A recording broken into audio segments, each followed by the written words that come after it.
Welcome back, everyone.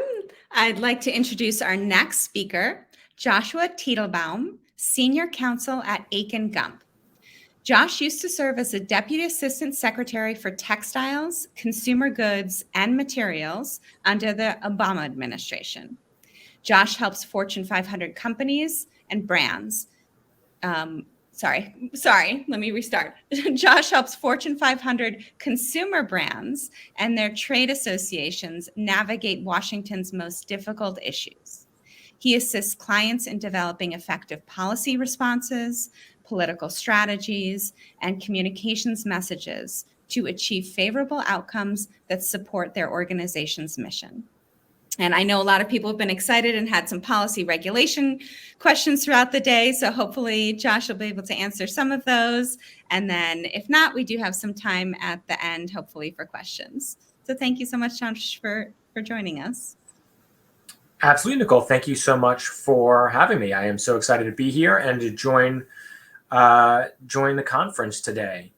Thank you for that very kind introduction. I'm going to just quickly about myself again. I am here at Akin Gump. We are one of the largest public policy practices in Washington, D.C. And as you mentioned, served in the Obama administration as the Deputy Assistant Secretary for Textiles, where I spent the last 2 years of the administration helping to negotiate the Trans-Pacific Partnership. And prior to that, worked for 6 years on Capitol Hill, advising members of the House and Senate on a variety of different issues. And so if folks don't have questions on sustainable materials and tariffs, I'm happy to take your politics questions. That is what we do all day here. So with that, I want to get right into it. I thought we'd do a couple of things with my time here today, is just go over some of the apparel and footwear tariff basics. I wasn't sure what the background level would be on that, so I wanted to get everybody on the same footing. Then talk about some disparities within the tariff code, provide some specific examples of how this impacts the apparel industry. Talk about where those tariff disparities come from, and then provide some alternatives to help try to avoid them, and then take your questions. So thank you so much, and I hope this will all be very helpful for you. So just some basic facts about tariffs on apparel and footwear. Nearly all of the apparel and footwear sold in the United States is imported from abroad.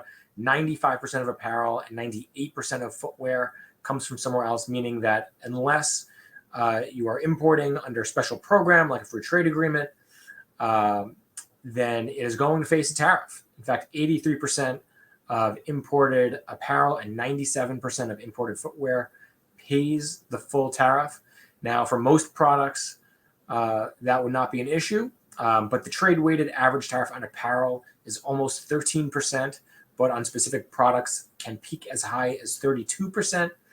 And for footwear, it can peak even higher at 48 or 67.5%. This is just really unusual in the tariff code. The trade-weighted average tariff for all goods, including apparel and footwear, is 1.4%. So when you take apparel and footwear out of that, the trade-weighted tariff, average tariff for goods is even less than 1%. And so as you can see from the average and the different peaks, is there a significant variation on tariffs within the apparel category and the footwear category. So let's give you a few different examples about how this tariff disparity plays itself out when your focus is sustainable materials. Here is an example of golf shoes. The top traditional pair of golf shoes made primarily of leather will face a tariff of 5%. The golf shoes on the bottom, made primarily of rubber or plastic, face a tariff of 6%. The difference here is not all that great, but you can see how there's an incentive to use more leather.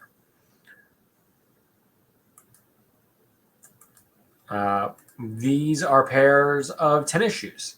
The disparity is a bit greater here. At top, you have kind of classic Puma leather tennis shoes. that retail for $30 on Walmart.com. They are advertised as having a soft leather upper. Will only face a tariff of 8.5%. But at bottom, you've got a pair of Asics Gel Resolution 8s, named the best overall tennis shoe by New York Magazine. Retails for just about $140.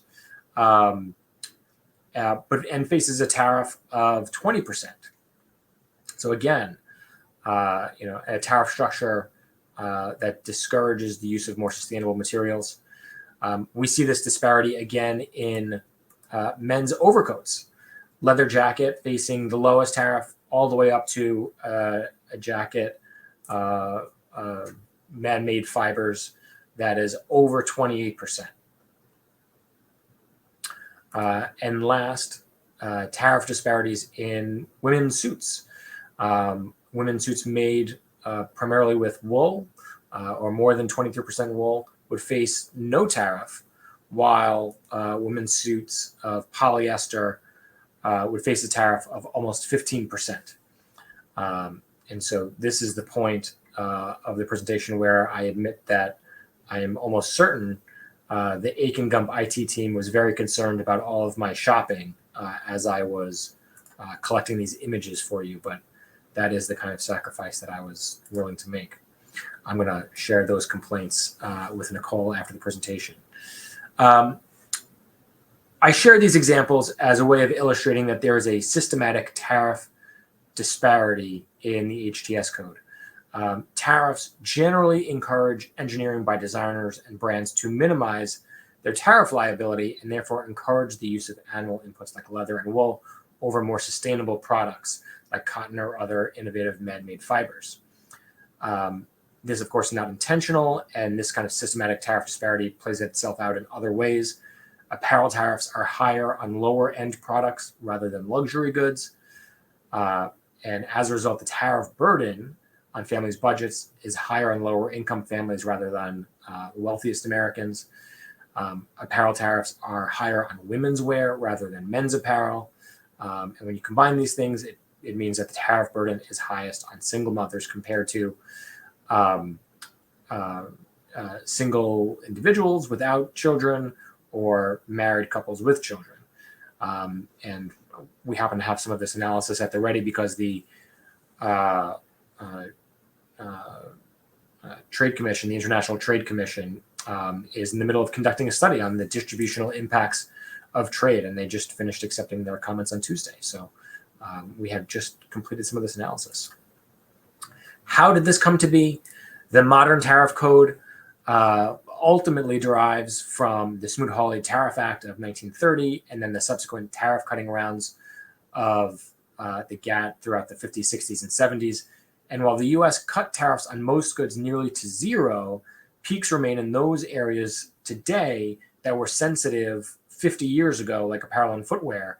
And just to give you a sense of why they were sensitive back then, apparel manufacturing employment in the United States peaked in the mid-70s at about 1.5 million. That's apparel manufacturing, cutting and sewing, not necessarily just the manufacturing of the textiles, but the actual cutting and sewing of apparel. By 1990, that number had decreased to about 938,000. As of last month, the most recent data that's available, only 93,000 Americans were employed in apparel manufacturing, 10% of the workforce 30 years ago, and a little over 6% of the workforce 50 years ago.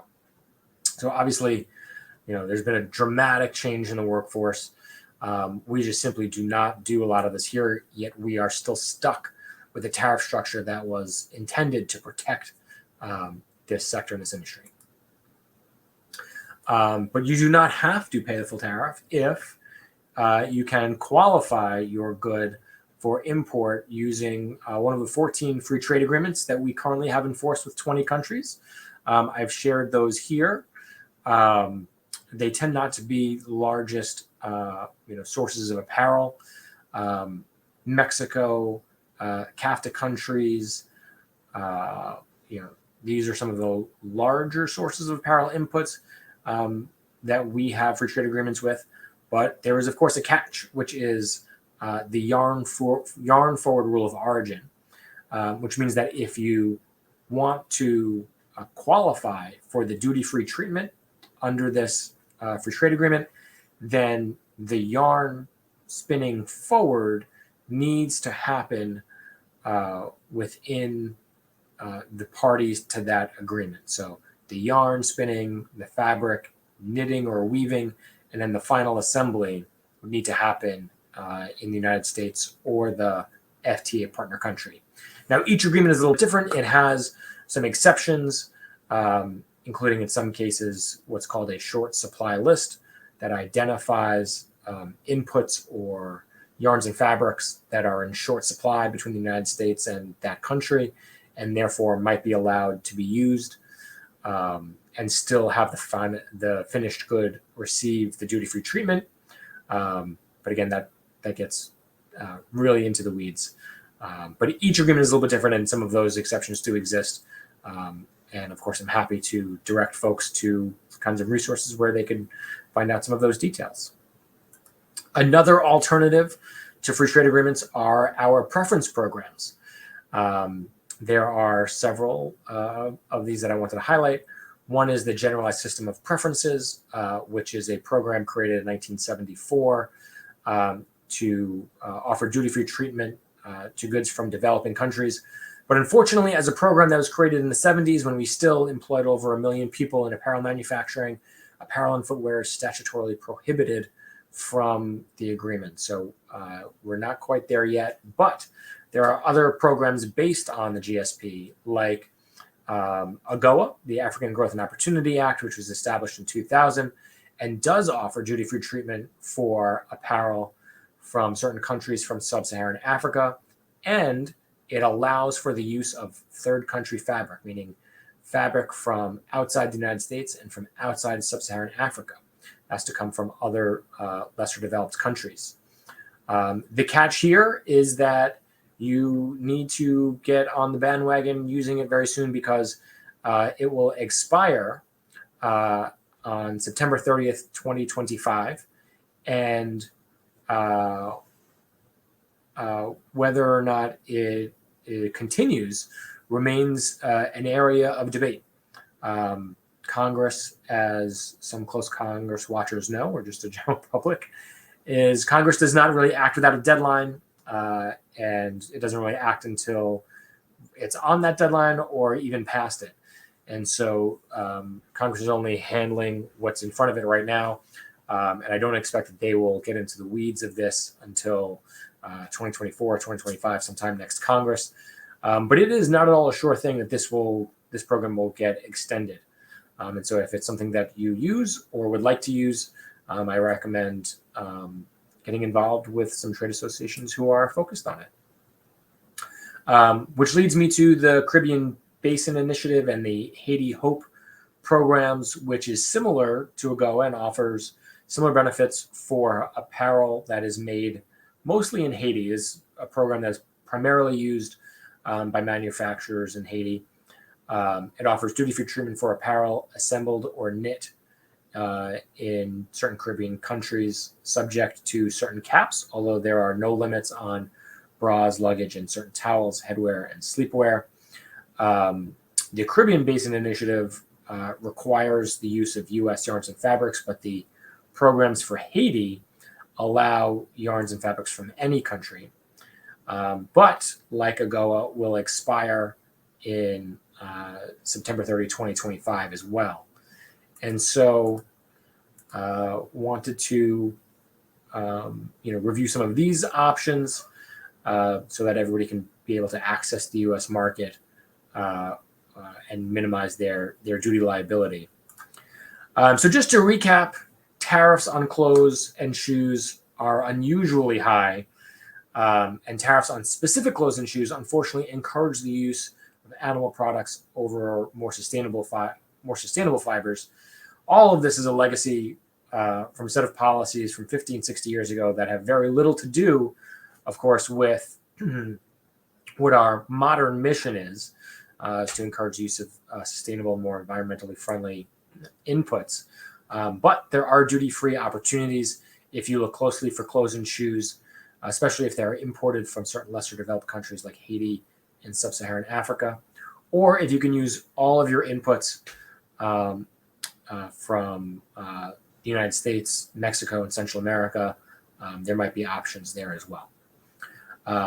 So with that, I am happy to open it up for questions. This is my email address, and hopefully this is of some use. Thanks.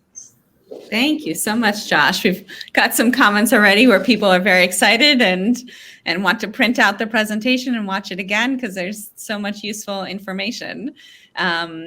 I actually did have a couple of questions, and then Sure. I will also encourage everybody in the chat, if you have some questions now.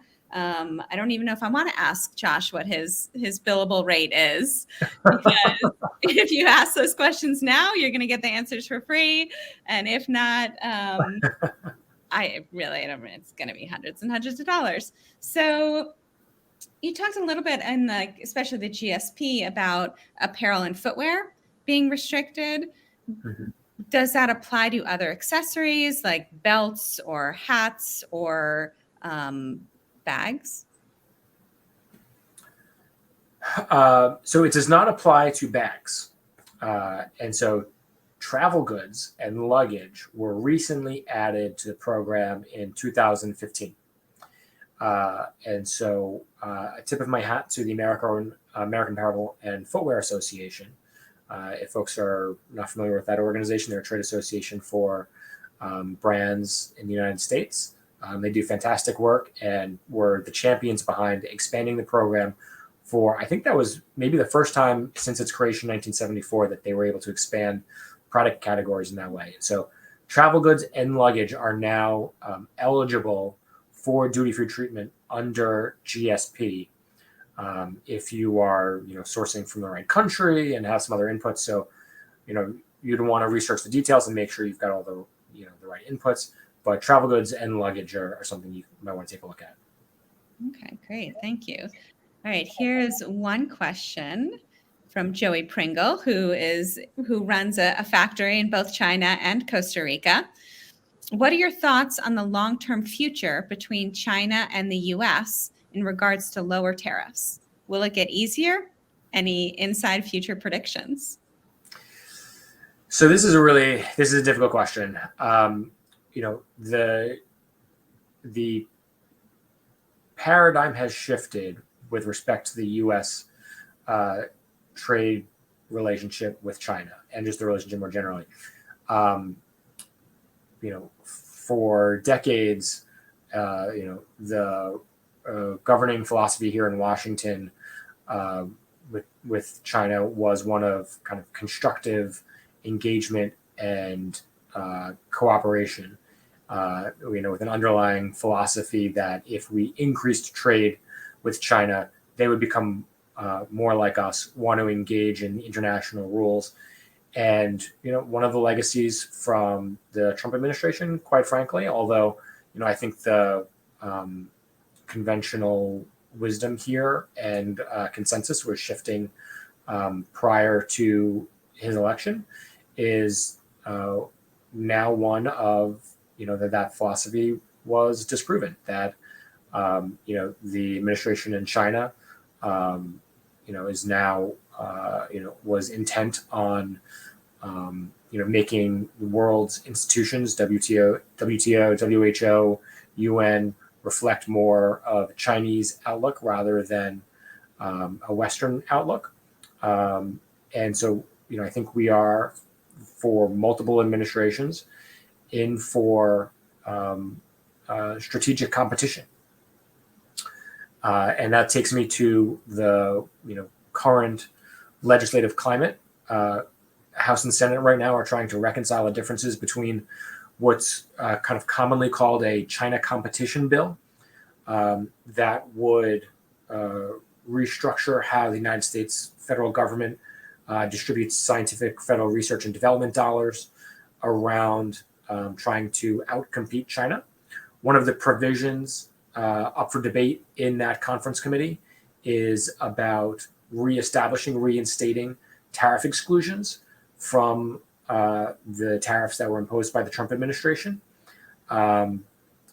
that is very much up for debate.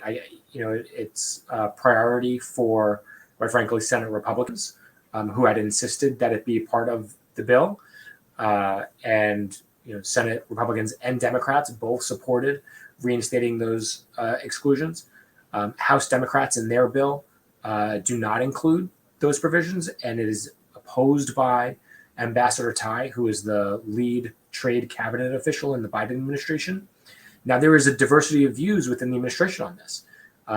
Treasury Secretary Janet Yellen, whose number one priority is not necessarily trade leverage, but the U.S. economy, and she thinks that lowering tariffs or eliminating the quote unquote Trump tariffs that were imposed on goods from China would do quite a bit to lower inflation in the United States. And if her view prevails, then there could be some targeted, reform on some of those additional tariffs. So we'll just have to see how that debate plays out. The response from Catherine Tai, the U.S. Trade Representative, is, well, if we were to unilaterally lower those additional tariffs, then all I've done is lost leverage at the negotiating table when we want China to fulfill other policy objectives, like dealing with forced technology transfer or industrial subsidies. And so Nicole and I were actually talking about something very similar before we hopped on the line, about the competing objectives between, on the one hand, our tariff policy, and on the other hand, environmental objectives, or what I've just referenced, which is inflation. So it seems as if the competition with China, politically and substantively, continues to win out in those debates. And so far, the Biden administration has chosen to continue those tariffs. I expect that we will get news about this summer. They're engaged right now in a review of the China tariffs. They will have to make an announcement, I think, by July 5th or 6th. So mark your calendars. I expect that they will announce that they are continuing those tariffs, and then engage in a review and maybe a reform. So right now there's tariffs across the board, additional higher tariffs across the board. My expectation is that this summer and fall, they will announce that they are narrowing them to a smaller subset of products, but make them higher so that there's just a more narrowly or targeted impact. Great. Thank you so much. And of course, now we do have a lot of questions. So here's one from Thomasine, actually in my team. And we have a couple questions with this. So a lot of the producers in the audience today create what we're calling the next gen materials, which are made generally from plant-based components with a percentage of polyurethane or petrochemicals involved, or mycelium-based materials. Do you have any experience with tariffs on those, and how that would compare to their animal-based counterparts like animal-based leather? So the way the tariff code is structured, it's based on the end product. So chapters 61 and 62, for example, are knit and woven apparel, and then it goes down all the way down to what's called the 8-digit or 10-digit code. Chapter 61 being 2 digits, and then all the way down to 8 and 10 digits, and it categorizes the end good based on the inputs. So if you have at the 8-digit level, it'll say men's suits primarily made of wool, or shirt primarily made of cotton. And it classifies each of those end goods according to primarily their fiber. And there are, there's going to be 5 or 6 different categories for each suit or jacket based on, is it primarily of wool, primarily of cotton, primarily of plant fiber, primarily of man-made fiber, and then under that it'll be specific, synthetic or artificial. All of which is a long way of saying it kind of depends on your end product and your input, and each end product is going to be a little bit different. So this is when I refer you to a customs professional. But if you you want to start with your finished good that you're importing, and then understand the fiber input. And usually there's a subcategory for plant-based fibers. So then I'll give you two scenarios. So either I'm a US based brand, right? Because we are talking US regulations. We do have people all over the world. So obviously different countries would have different tariffs. So for the US, I'm either a US brand who is deciding between going into using, let's just say, next gen leather versus an animal based leather. What advice would you have for me in looking at this? Whether it's, talk to your legal counsel or your, a customs agent.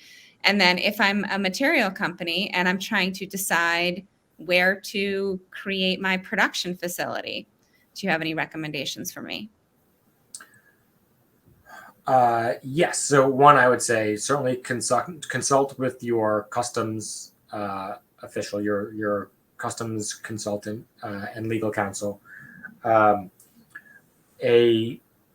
kind of customs lawyer can help you develop a preliminary request for determination to structure that classification so that you are receiving the most favorable classification possible. And I think that's one way to do it, to make sure you're getting the lower or lowest possible tariff on your product. And then once you have your classification and you know your full supply chain, you can then identify, which free trade agreements or preference programs you might qualify for, or knowing those rules in advance might kind of reverse engineer your supply chain so that you qualify for a duty-free program. Great, thank you. So here's a question from Carolyn. You mentioned the requirement for duty-free under CAFTA. Was that the thread weaving? Thread weaving must begin in one of those countries? Can you please elaborate? Yes. So the general rule, at a high level, is yarn forward, meaning every process from the yarn spinning forward must occur within the United States or the Central American countries that are party to the agreement in order to receive the duty-free treatment. So the yarn has to have been spun in, the fabric needs to have been knit or woven in, and the finished good must be cut and sewn or knit in those three countries, along with the additional trim. So some people forget that, the zippers or all of that, it all has to happen within the region in order to receive the duty-free treatment. Now, there are exceptions. And if you wanted to look for the exceptions, I would recommend going to otexa.trade.gov, which is the Office of Textiles and Apparel in the Commerce Department. I used to oversee this office, and it will have the full list of exceptions to yarn forward, so you can see which inputs you could use from outside the region to still receive the duty-free treatment. Great. And can you spell that again for everyone? Sure. Otexa, yeah. OTEXA.trade.gov. Great. Thank you. All right. I've got two more questions. Hopefully we can get through both. So are tariffs and duties different? Interchangeable language. And I apologize if I use them interchangeably, but yes, the same thing. Might have been my fault too. And thank you, Fernanda, for putting that. She put the website in the chat. And then this is a great question to end on. Thank you so much, Stephanie. So would creating a new category for biomaterials be an option? So how does that work in the trade regulations? Can there be a new regulation for these types of materials? It is not a crazy question at all. It's a great question. It is a really creative idea. And so you can, or the administration by itself can create a new category of product for specific biomaterials or sustainable materials. However, only Congress can lower the tariff rate, because tariffs are taxes, and the Constitution gives Congress the authority to set taxes, including tariffs.